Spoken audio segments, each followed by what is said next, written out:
Hey guys, welcome back to the channel. So today we're going to take a look at the exterior, interior, and my driving impressions here and explain to you why I absolutely love our Grand Cherokee 4xe so far. So starting out with the exterior here, I mean, just looking at it, you get a design, a unique design that is only known to the Grand Cherokee. So there's so many different SUVs out there today where they all look the same. They all have the rounded back, they all have the long nose, and they just have everything looking the same with some, silver or gray rims and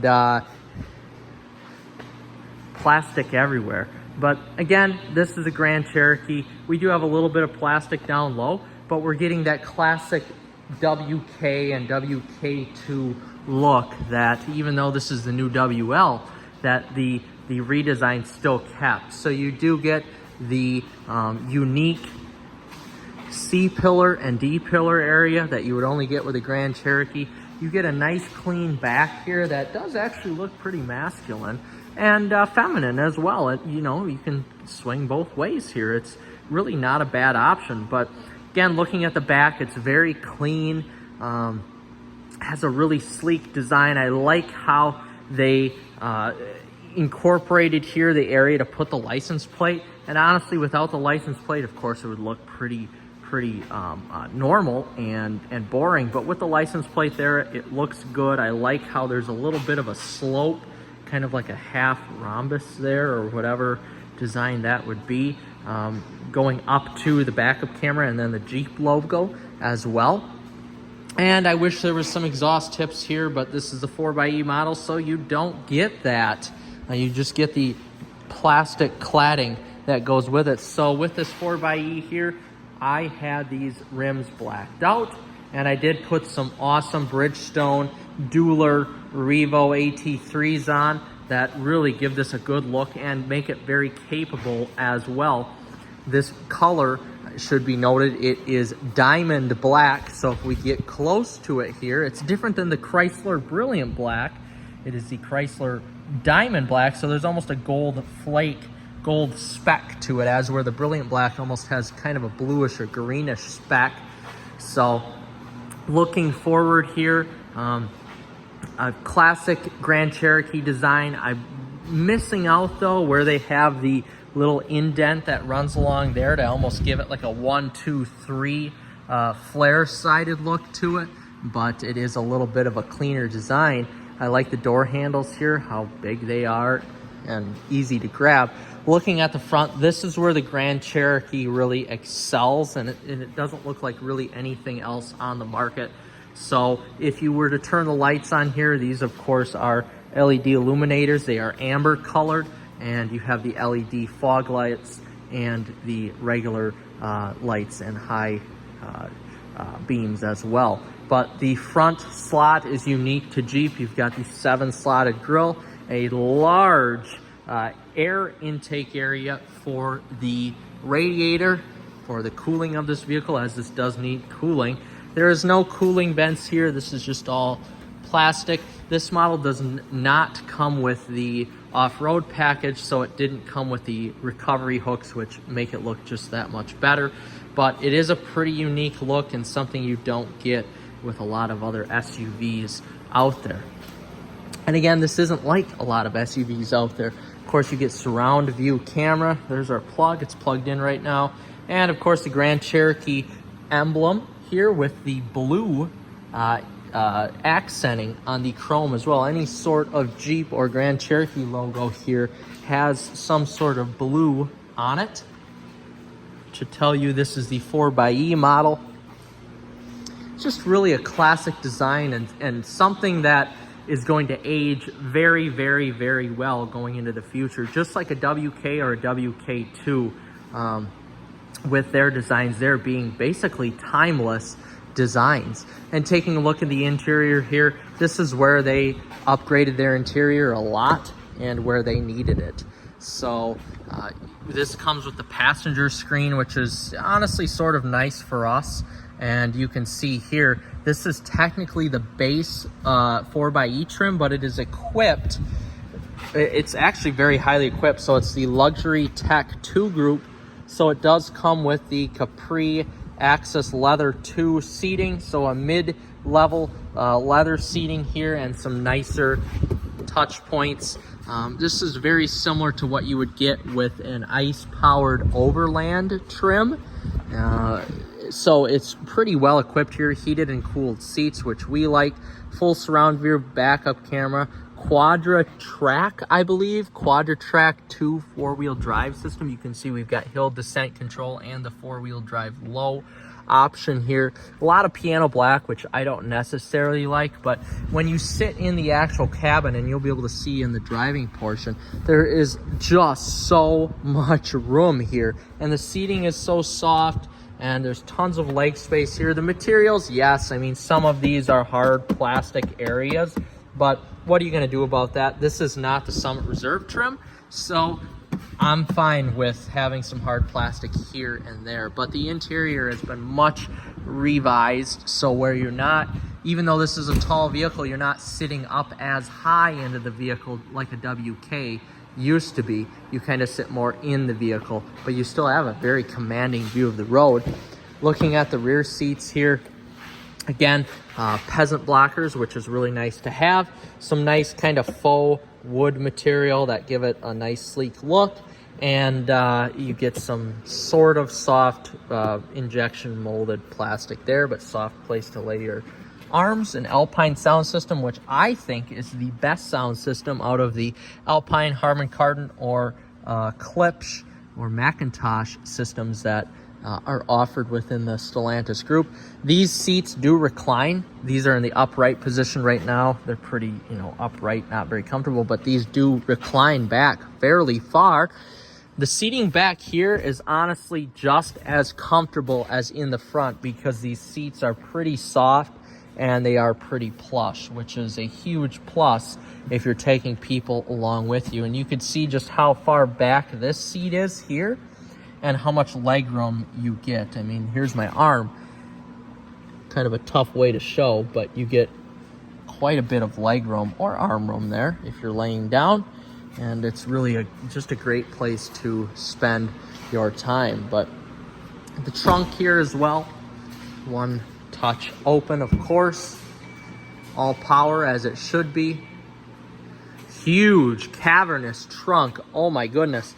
There's really no reason you would need a Grand Cherokee L unless you need the extra seating in the back, because this trunk is so huge. And you do get the Alpine subwoofer in here too, which is awesome. Some Easter eggs with Jeep. Always need that from a Mopar vehicle. Easter eggs are key, but just a cavernous liftgate area, and you could really throw a lot of stuff in here, which is sweet. If you wanted to take this off-road backpacking, you could, and you could sleep back here if you really absolutely wanted to. Moving over to the front here, you're looking at a ton of room. Again, soft touch points to rest your elbow. Actual new redesigned Chrysler window switches and door locks. That's amazing. They've been using the same thing for decades, it seems like. Nice door open. Your memory seating up top here. It's just really a nice place to spend time. You've got your hybrid electric e-save, that type of stuff there. It's really, the steering wheel is nice. I mean, for a mid-level trim of a Grand Cherokee, you get a lot of niceties in here, and for that I can appreciate it. And not to mention, it's super capable and it's great on fuel as well. So let's hop into the vehicle here, take it for a spin, and show you what I love about driving the Grand Cherokee. All right, guys, we're to the favorite part of everybody's review here. So we're to the driving portion of the Grand Cherokee 4xe, and I'm just so impressed, and this is one of the major reasons. And yes, I went over in the looks, why I like the looks and everything like that, but this is one of the main portions as to why I love driving the 4xe. And right now, it's because I'm in pure electric mode. I've got 22 miles of electric range, which is more than enough to get me to work. And then I can plug in, of course, at my business, which is awesome. I absolutely love driving this vehicle. Of course, it's my fiance's vehicle, so I don't get to drive it as much as I would like to, which, hey, it is what it is. But man, is it sure fun to drive. And most of it is because of that electric range. It's just really a joy to drive. The electric engine, the electric motor, which is basically right underneath, right here, the dash, is more than enough horsepower and torque to propel this vehicle where you need to go, anywhere around town or any country road where I drive right now going to work. But you know, this isn't even a luxury model. This is the base 4xe option with the luxury tech 2 group. So yes, you do get some nicer leather in here, some nicer appointments, heated cooled seats, stuff like that. So it's outfitted more as a base overland trim, I would say, comparing this to the ICE powered vehicle, but it just is so damn comfortable. And I'm a huge proponent of coilover shocks as what this has, and I've had the opportunity to drive so many Stellantis vehicles with and without the air suspension, and I am such a fan of their 4-corner coil suspension, even compared to the air suspension, just because there's so much less that can go wrong. And I actually just got out of an Overland or a Summit Reserve model with the air suspension in the Grand Cherokee L, and while I liked it a lot, it just, you know, just that back of your mind with anything braking, which I've had so many issues with my Ram truck with that air suspension. It just is peace of mind having your standard 4-corner coil suspension, which is great. I love it. I absolutely love it. But driving over these roads now that are slightly ice covered and very bumpy, as is typical of most northern Wisconsin roads here, it just has such a compliant ride. And it's not even the seats being soft. And yes, the seats are very soft, but it's more or less the suspension right now, how that is set up, and it just really provides such a nice, comfortable ride that I haven't felt in too many other SUVs besides, you know, a Mercedes product, any sort of GLE or GLC, GLS, anything like that I've driven. But this is impressive for what you get in a Jeep. This is very, very impressive. And not only that, you get pretty sharp steering. Right now I have the steering set up into sport mode, which is sport handling steering, which, you know, you don't really get a lot of the feel of the road through this. Most cars, you don't get a lot of feel of the road anymore in 2025, but I'm impressed here.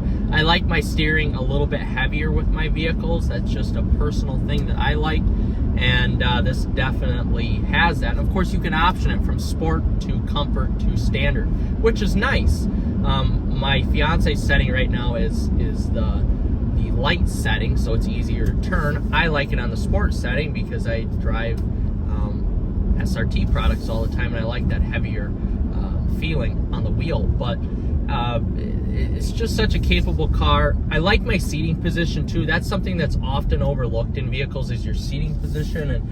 And between my fiance and myself, we've owned so many cars that have had just terrible seating positions, but this Grand Cherokee isn't one of them. And of course, I'm 5'8", so I have more than enough room here right now between my head and the sunroof.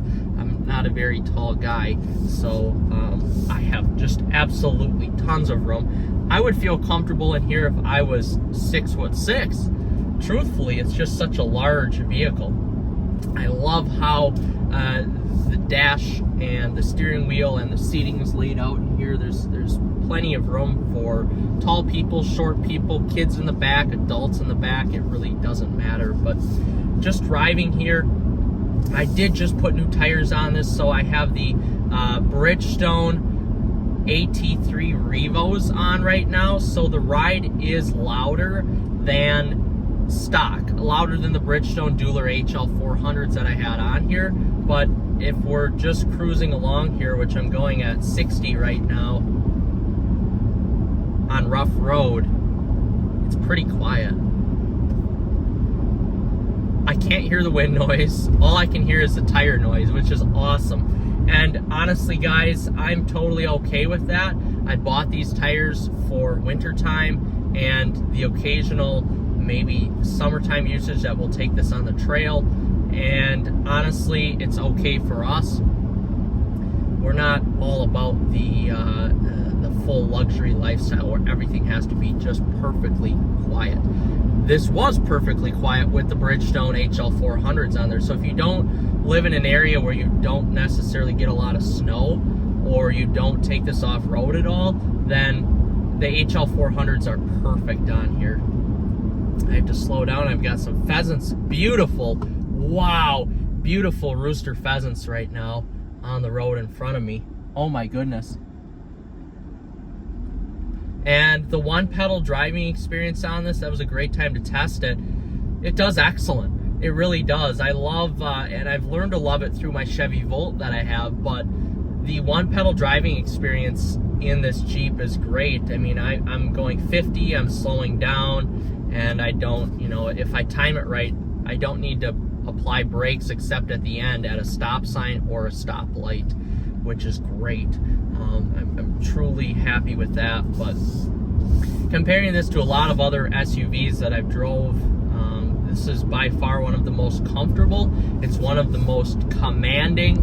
You're really not going to get a commanding view of the road unless you get like a Wagoneer, a Tahoe, Yukon, something like that.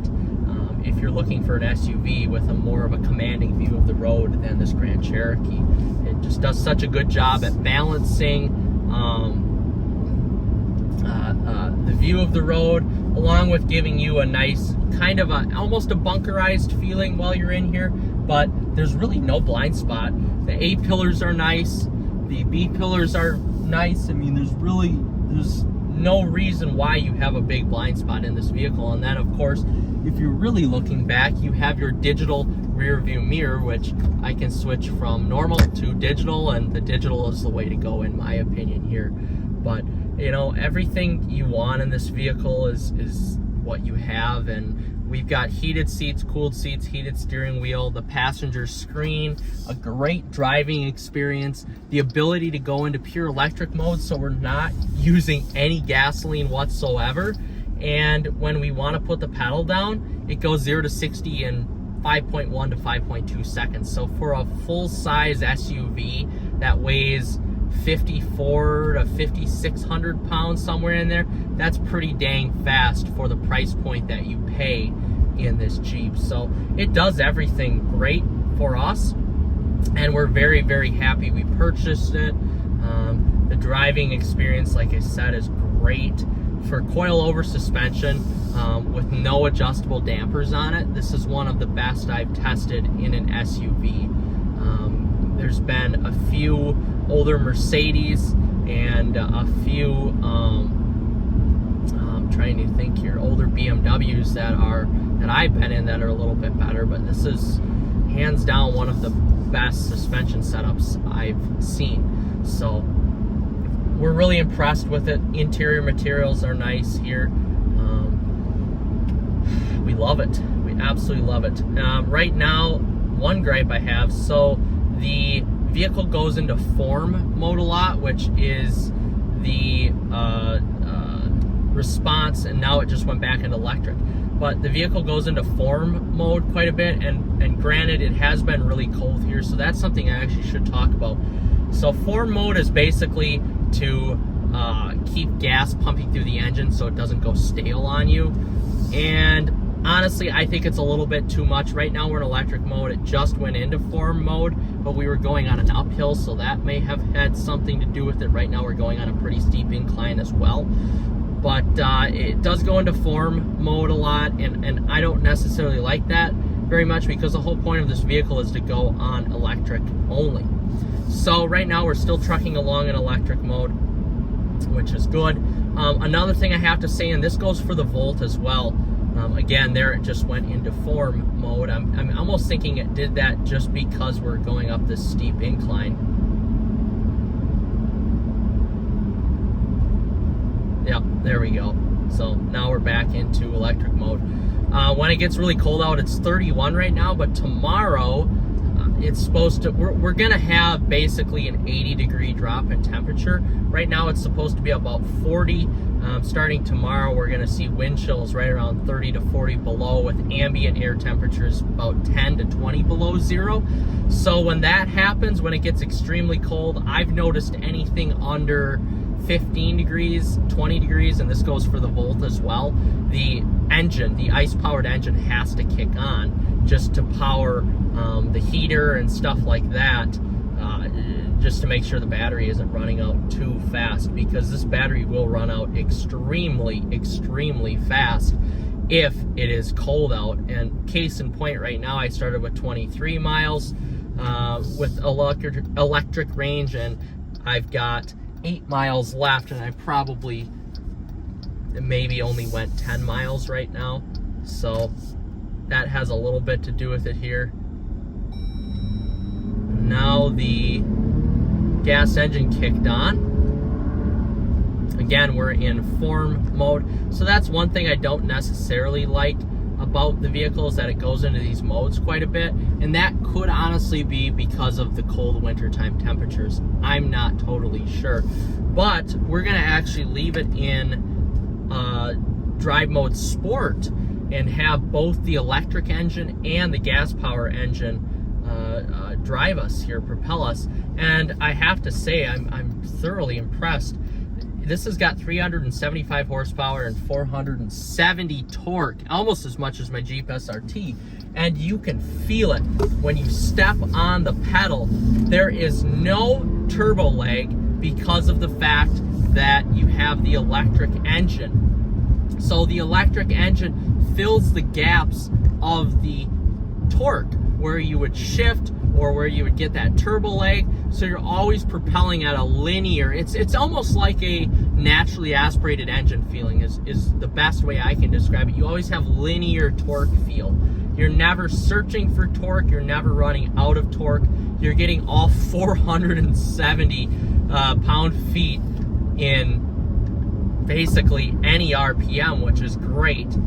It's amazing. We're in fourth gear at 45 miles an hour right now at 3,000 RPMs, and we floor it, and it's just instant torque. It truly is just instant torque. It's quite amazing to me just how great and fast this vehicle drives. I'm just so impressed with it on that aspect. The shifts, you know, the shifts are not fast. The shifts are not fast at all. This is no sports car, but it definitely can get up and go, and you can have, you know, quite a bit of fun with the vehicle, which is nice. Now, it's always nice to have fun with a large SUV, and this is definitely one of the vehicles that you can have fun with. So now we're gonna slow down a little bit more, do a rolling run here from about 15.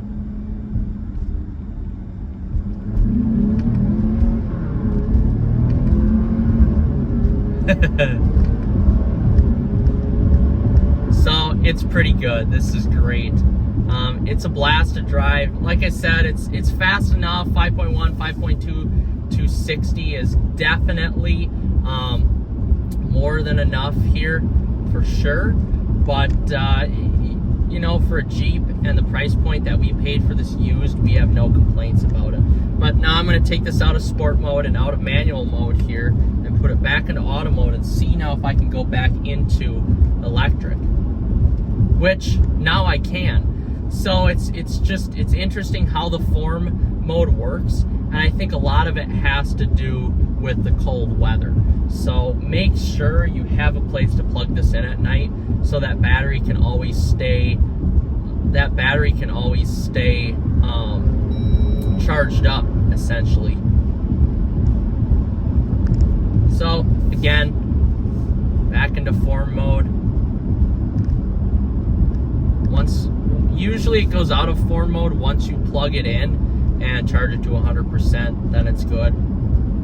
Or you fill it up with some gas, but this is brand new gas in it, so that's one complaint of mine. But anyway, guys, I appreciate you all watching here, and I'm just so in love with this 4xe. It is truthfully awesome. The MPGs are great, the electric driving experience is great, and the overall comfort of this vehicle is great. I'm just super impressed with it. So we'll do one last send here.